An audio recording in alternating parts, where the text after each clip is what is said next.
என்னடி திடீர்னு புதுசா கோவிலுக்கலாம்? ம், இனிமே எந்த பிரச்சனையும் வரக்கூடாதுல்ல, அதுக்கு தான். சரி வாங்க. ஏய் நான்லாம் ம், கோவிலுக்கே வந்தது இல்லடி. சும்மா இருங்க சீனியர், சாமி கும்பிடுங்க.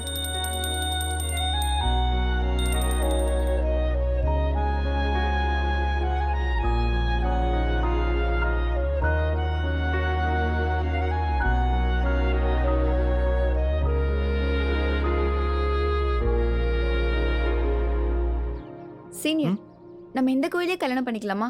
பண்ணிக்கலாமே. இப்பவே தாலி எடுத்துட்டு வந்து கட்டிடவா? நான் ரெடி, வாங்க போலாம். ஏய் நீலாம் ரெடியா தான் இருப்ப, வா பேசாம. என்ன சீனியர்?